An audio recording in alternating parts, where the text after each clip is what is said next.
Hare Krishna. Question from Sushant Prabhu.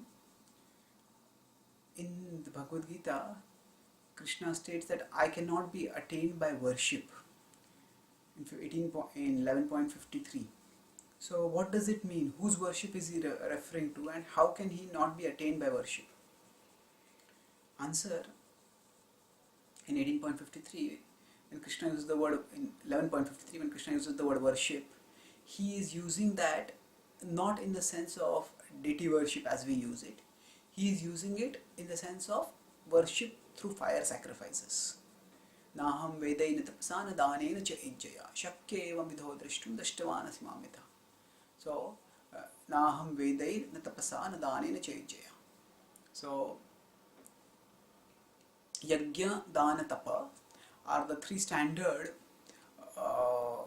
processes which are talked about as dharmic processes in the Vedic tradition. Krishna will talk about Yajna, Dana, Tapa repeatedly in the 9th, 17th chapter and the 18th chapter. Yajna, Dana, Tapa, Karma, Pavanani, Manishinaha.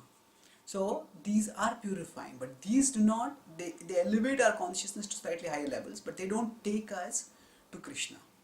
What takes us to Krishna is bhakti alone.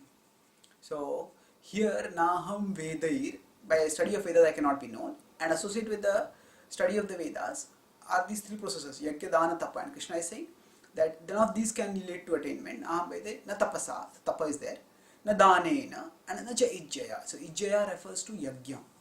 So you merely by doing fire sacrifices, which are often karma kandi activities, they are dharmic, but they are activities done for using dharma to gain artha and kama. They do not lead to the attainment of Krishna.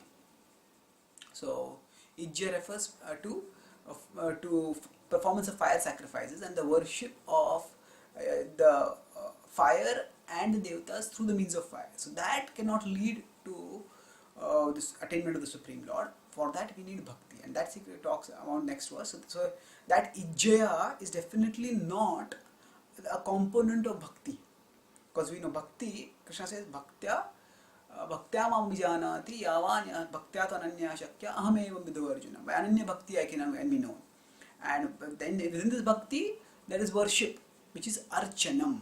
The deity worship is there, which is archanam. So that is different. So Krishna is not talking about the word worship can lead us to confusion, but the worship refers not to deity worship or worship of Krishna as the absolute truth. It is talking about the fire sacrifice and the worship that is involved in that fire sacrifice. That cannot lead us to Krishna. But bhakti definitely leads us to Krishna, that he asserts in the next verse. And within bhakti, when we worship Krishna through the process of deity worship, that is actually not what Ajya is referring to. That is actually a component of bhakti, and that definitely helps us to advance and advance towards Krishna. Thank you. Hare Krishna.